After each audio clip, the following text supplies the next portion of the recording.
Welcome back, everybody. To state the obvious, it's the first Monday of the year. Now, everything up until now we get a pass on. That stops now. It's Monday, January 5th, 2026. I got the year right this time. Born on this date in 1923, founder of Sun Records, Sam Phillips of Florence. Now, everybody knows about Sun Records and Elvis, Johnny Cash, Jerry Lee Lewis, Roy Orbison, Carl Perkins, but Phillips had already produced Rocket 88 for Ike Turner's band in 1951. Now, that became what many or most consider to be the first rock and roll record.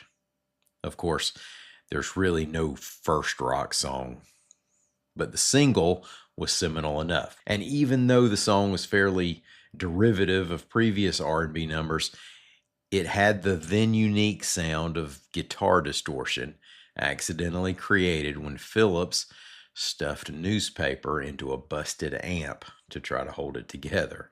And boom, the first rock and roll single, maybe. There clearly were plenty of artists laying down jump blues and boogie woogie for years that could have been labeled rock and roll in the 50s. I like to throw out Hank Williams moving on over in 1947, but everybody's got their own biases there. Today, let's talk about Alabama reaction to the military action in Venezuela, New Year's Eve gunfire in Birmingham, maybe better than before, and a record for Bo Nix. I'm Mike Morgan, and we're down in Alabama.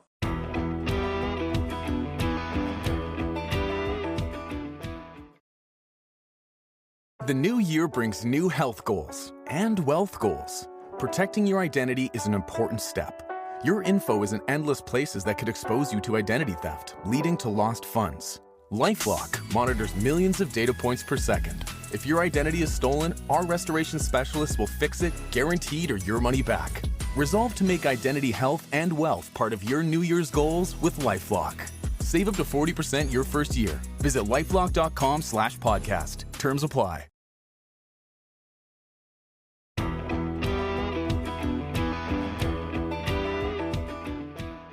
The Trump administration's weekend military invasion of Venezuela and the capture of President Nicolas Maduro and his wife drew praise from Alabama's two Republican U.S. senators, and the attitudes of the state's U.S. House members seemed to fall along the familiar party lines, reports AL.com's Joseph D. Bryant.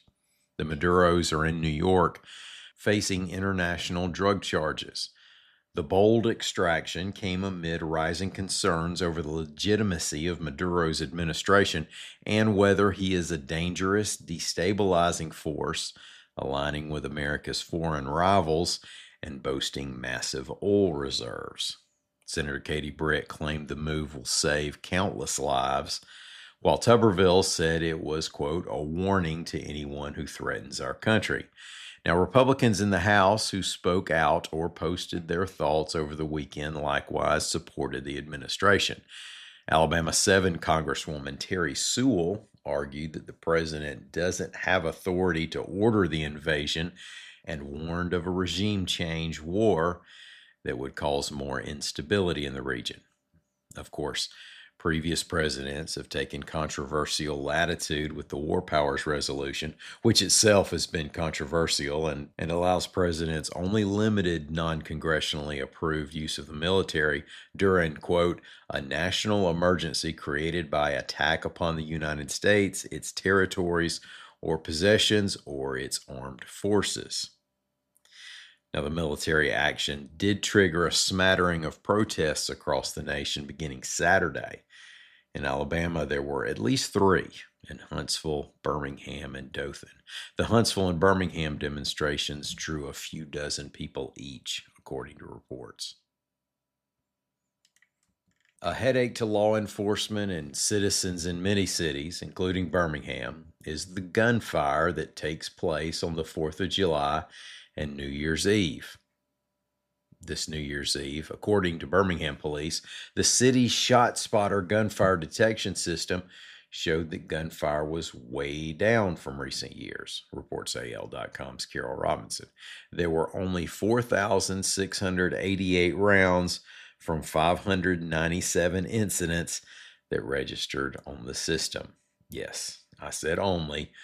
Note that in 2023, there were 11,728 rounds from 948 gunfire incidents. Now, these are mostly people firing their guns into the air to mimic fireworks. So, 4,688 is going in the right direction. Now, what might have caused the decrease? Well, at least some of it was likely police strategy. The department used past data to determine the likely areas of gunfire, then increase their presence in those areas. Also, as a side benefit, police said they made several DUI arrests and recovered some guns. Now, I know people who just fire their guns into the air on New Year's Eve aren't listening to the news, but just in case, let's break down the math on the decision to do such a thing. Costs: the small but costly risk of being arrested, plus making life a little worse in your city for hundreds of thousands of people and maybe killing one of them. The benefits: you get to hear your gun make a loud noise. And former Pinson Valley High and Auburn University quarterback Bo Nix finished the NFL regular season with a piece of a record for winning ball games early in his career, reports AL.com's Mark Inabinet. With Sunday's 19-3 win over the Los Angeles Chargers, the Denver Broncos have won 24 regular season games started by Nix in his first 2 NFL seasons.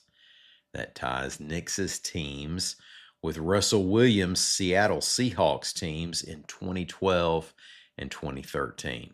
But the bigger deal for Nix this week is that Denver's latest win clinched the number 1 seed in the AFC playoffs, which means a first-round bye and home field advantage right up until the Super Bowl. Thank y'all so much for listening to us. We'll be back in the morning. Till then, y'all come by and see us anytime you can on the internet at al.com.